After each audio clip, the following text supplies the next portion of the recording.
예수님의 메시아 탄생에 대한 구약의 예언은 예수님이 그 예언대로 탄생하심으로써 자신이 메시아인 것을 스스로 증명하는 것입니다.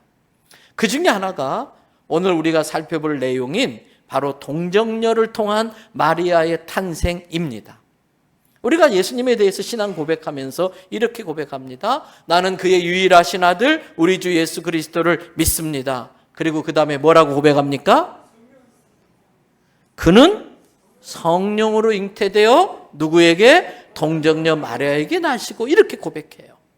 이 고백이 갖는 의미가 뭡니까?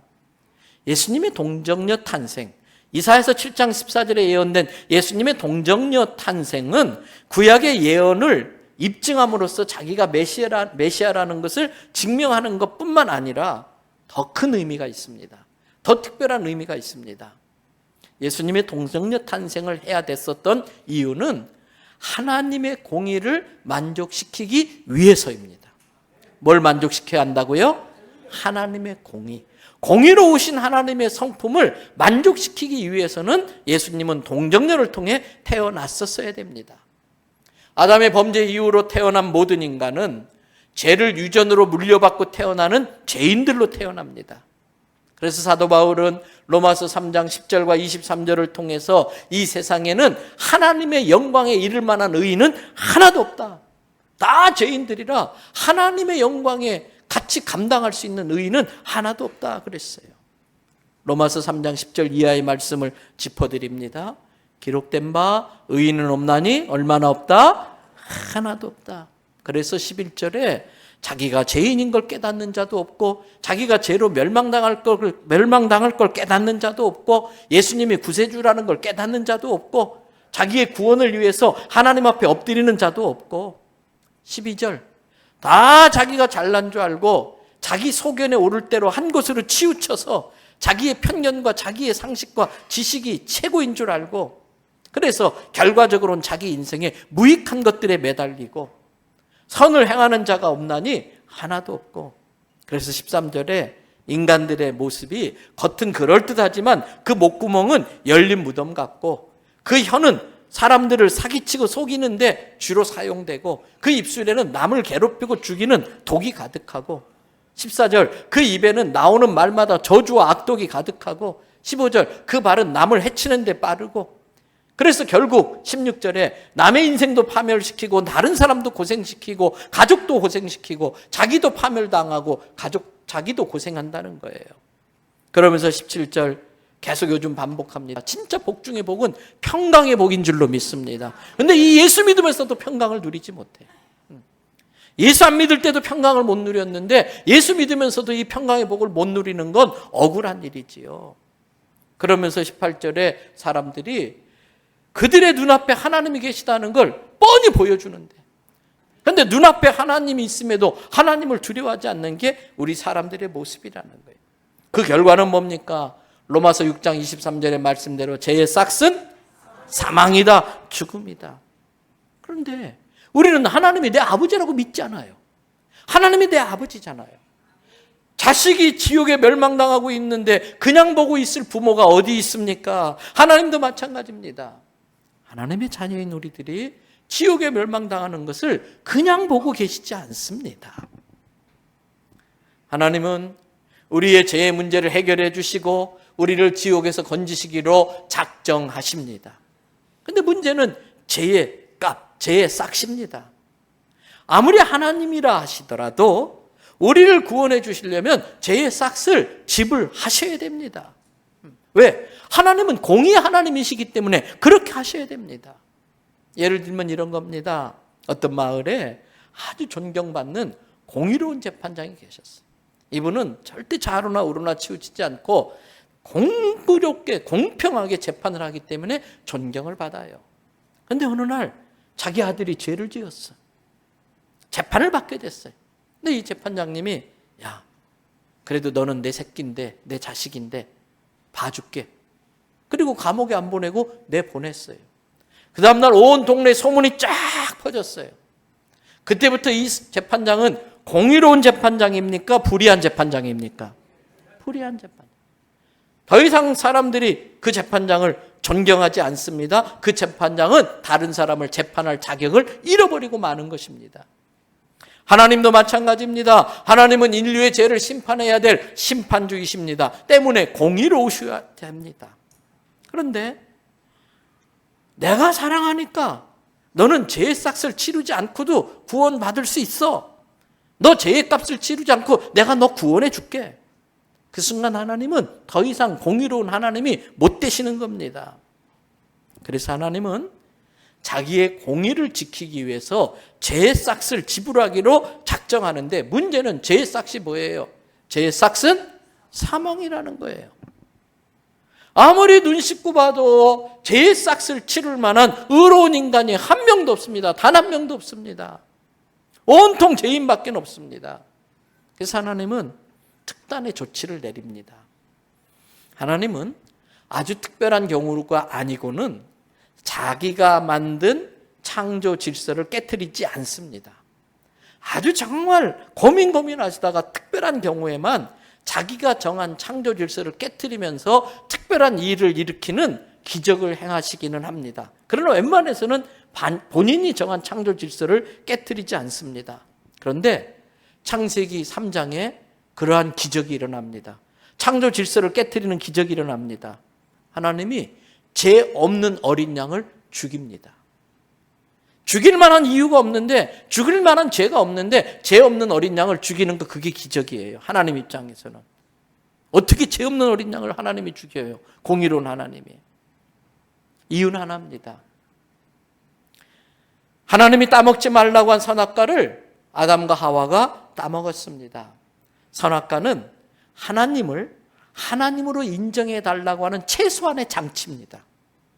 선악과는 너 위에 하나님 계시다는 걸 인정해 달라고 하는 최소한의 장치예요. 아담과 하와가 그 선악과를 따먹는 순간 그 위에 계신 하나님을 인정하지 않겠다는 거예요. 내가 하나님 되겠다는 겁니다. 아담과 하와는 하나님이 따먹지 말라는 선악과를 따먹고 하나님을 부인합니다. 부정합니다. 몇 번 말씀드렸어요? 자녀가 부모에게 지을 수 있는 제일 큰 죄는 부모를 부정하는 죄입니다. 당신이 왜 내 아버지야? 이제부터 오늘부터 당신은 내 어머니 아니야. 이게 제일 큰 죄입니다. 지금 아담과 하와가 하나님께 그 죄를 범하고 있는 것입니다. 사단의 말대로 선악과를 따먹자 눈이 밝아지긴 했습니다. 그러자 다른 사람들의 약점과 허물과 죄가 보이기 시작합니다. 그래서 막 정죄합니다.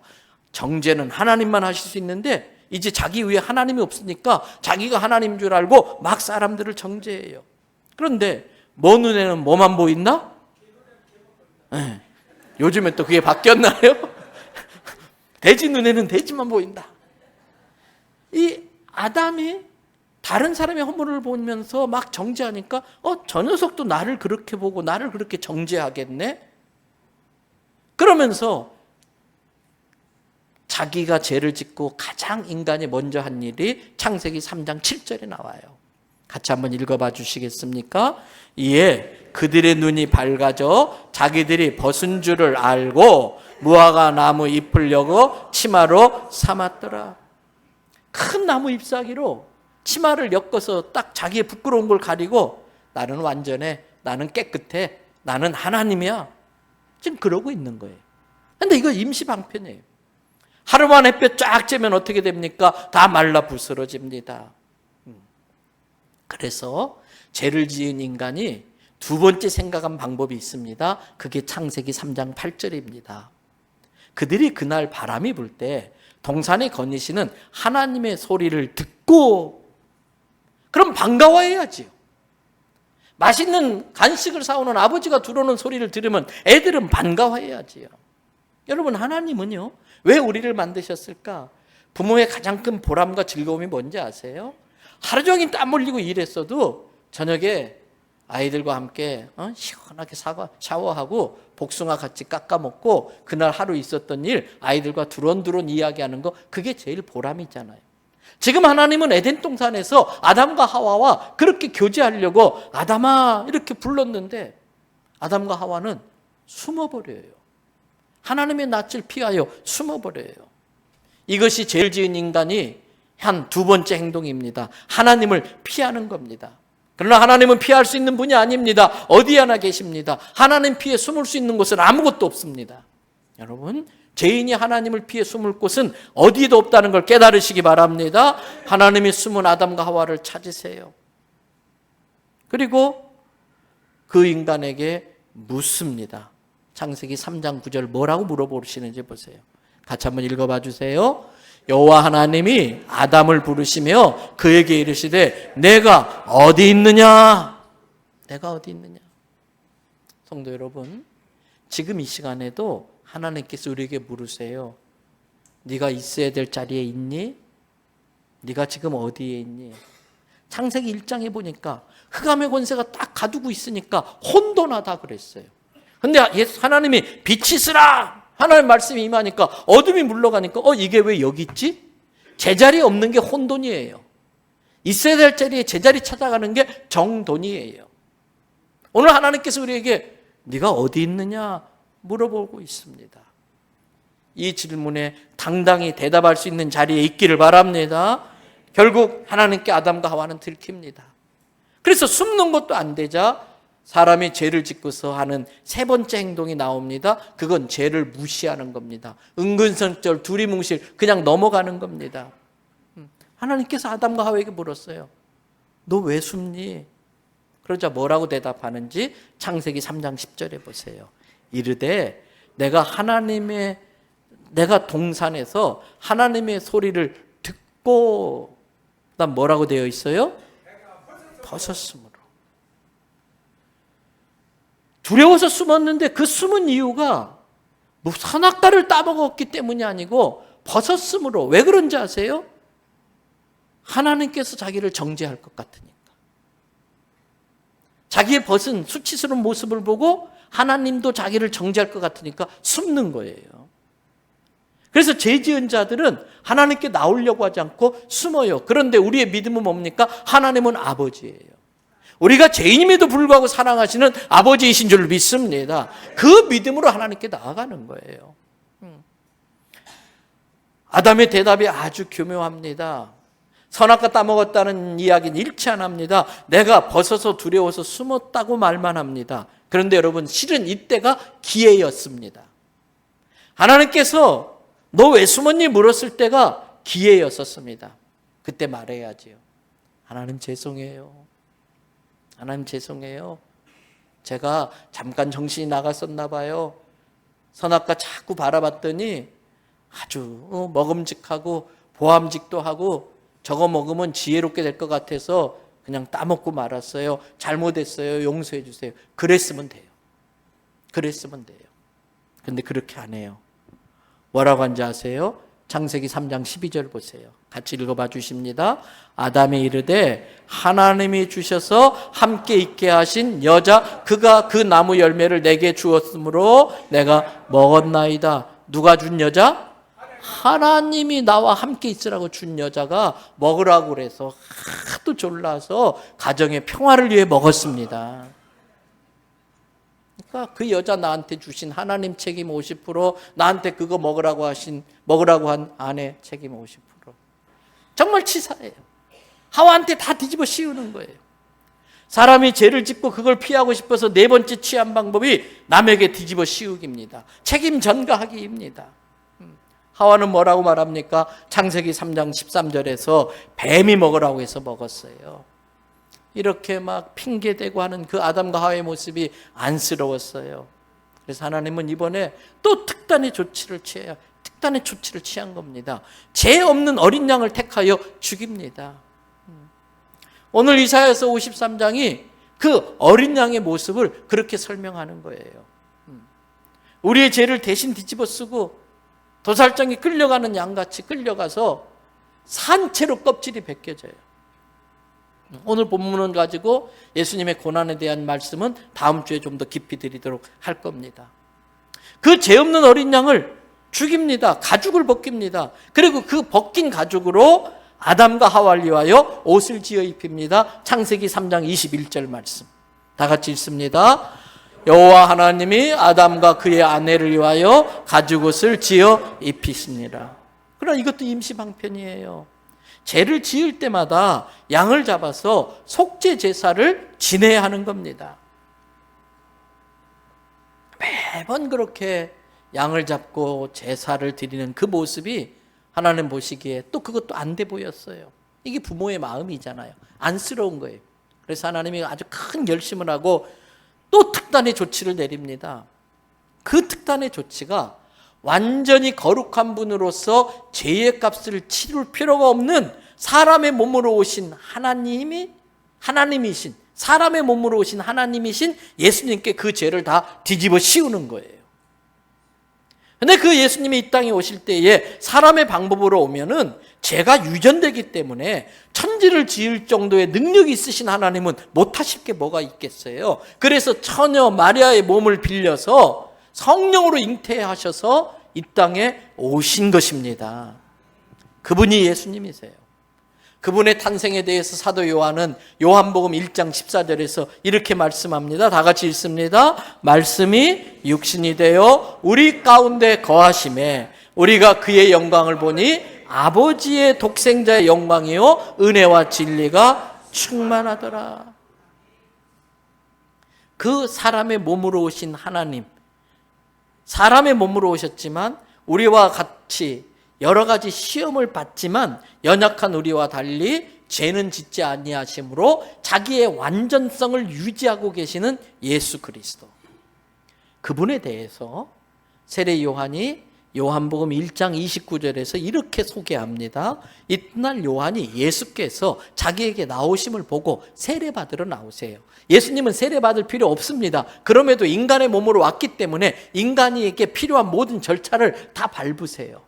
세례받으러 오시는 예수님을 보고 세례 요한이 이 세상을 향해 소개합니다. 보라, 뭐라고 소개합니까? 세상 죄를 지고 가는 하나님의 어린 양이로다. 저와 여러분의 죄를 대신 지고 십자가에 죽으시는 하나님의 어린 양이라는 거예요. 그 어린 양에 대해서 히브리서 9장 19절부터 마지막 절 28절까지 이렇게 우리에게 정리해 주고 있습니다. 모세의 율법대로 모든 계명을 온 백성에게 말한 후에 이 모든 계명이 뭘까? 죄 사함을 받는 법에 대해서 모세가 백성들에게 말을 하고 송아지와 염소의 피 및 물과 붉은 양털과 우슬초를 취하여 그 두루마여 온 백성에게 뿌리며 20절 이것은 하나님이 너희에게 명하신 언약의 피다. 즉 이 피로 죄값을 지불하고 이 피 앞에 회개하면 모든 죄가 용서된다고 하는 하나님의 약속이 담긴 언약의 피라는 거예요. 그러면서 21절 또한 이와 같이 피를 이 장막과 섬기는 모든 그릇에 뿌렸다. 정결 의식을 하는 거지요. 속죄 제사를 치르기 위해서. 그리고 22절 율법에 따라 거의 모든 물건이 피로써 정결하게 하나니 피 흘림이 없은즉 뭐가 없다? 삶. 피 흘림이 없으면 죄 사함이 없다. 죄의 싹은 사망이다. 그래서 죄의 싹으로 피 흘림을 통해서 정죄함을 받자는 거예요. 죄의 사함을 받자는 거예요. 23절 그러므로 하늘에 있는 것들의 모형은 그러한 눈에 보이는 제사나 이런 것들로 정결하게 해야 될 필요가 있지만은 하늘에 있는 그런 것들은 이런 것들보다 더 좋은 제물로 할지니 진짜 궁극적인 완벽한 구원, 죄 지을 때마다 또 양을 잡아야 되는 임시방편의 그러한 구원 방법이 아니고 완벽한 하늘에 있는 구원의 방법은 훨씬 더 좋은 제물로 해야 되는데 그 좋은 제물이 뭐냐? 24절 예수 그리스도께서는 참된 것에 그림자인 손으로 만든 성소에 들어갈 필요가 없다. 왜? 임시 제물이 아니기 때문에, 임시 방편에 단 그 순간만 효력이 있는 제물이 아니기 때문에 그러한 성소에 들어갈 필요가 없고 곧장 하늘나라로 가서 하나님 보좌 우편에 서가지고 25절 대제사장으로서 변호사로서 하나님 내 생명 받으시고 모든 죄를 용서해 달라고. 그러면서 죄 지을 때마다 성소에 들어가서 제사를 지내는 것처럼 자기를 드리지 않으신 이유가 26절에 그렇게 했다면 창조한 때부터 매번 고난을 받아야 하는 거지만 예수님이 자기를 어떻게? 단번에 제물로 드려서 죄 없이 하시려고 세상 끝날에 나타나셨다. 그러면서 27절 다 외우는 말씀이에요. 한 번 죽는 것은 사람에게 정해진 것이요 그 후에는 심판이 있으리니. 죽음으로 끝나는 게 아니라 심판이 있는데 28절에 이와 같이 그리스도도 많은 사람의 죄를 담당하시려고 단번에 자기를 드린 바 되셨고 구원에 이르게 하기 위하여 죄와 상관없이 자기를 바라는 자들에게 두 번째 나타나시니라 부활하시는 거죠. 그리고 재림주로 오시는 거죠. 이 두 번째는 부활의 주님의 의미도 있을 것이고 재림의 주님의 의미도 있을 거예요. 어찌됐든 이 예수님이 자기를 십자가의 제단의 제물로 바친 것은 영원한 효력이 있는 단 한 번의 제사입니다. 그래서 이것을 외우기 쉽게 줄여가지고 영단번의 제사 이렇게 표현하게 돼요.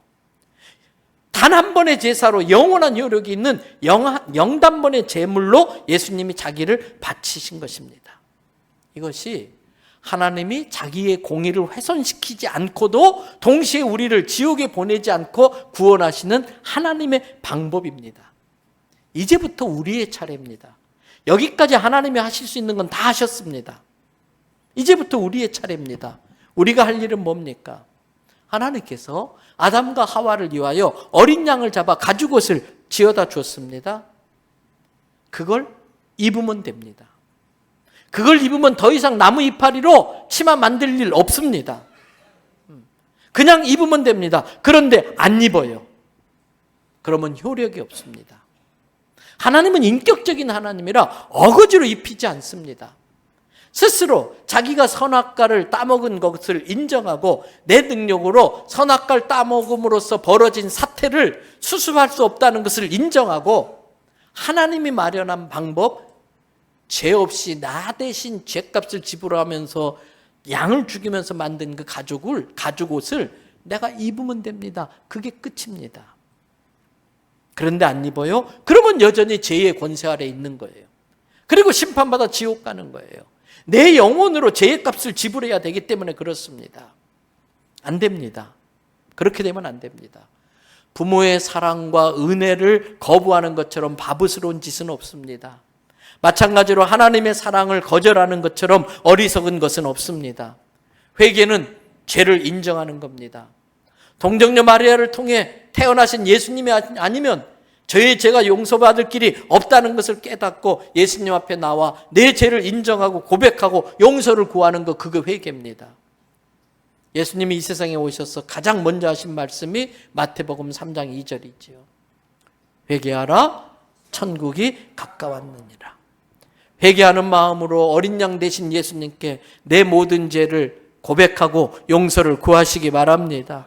그리고 그 어린 양 예수 그리스도께서 나의 죄를 대신 지시고 십자가에 죽으실 때 흘리신 보혈로 내 죄가 씻음받고 거룩해지는 것, 그거 외에는 하나님 앞에 의롭다고 인정받을 수 있는 길이 없다는 것, 이것이 우리의 믿음입니다.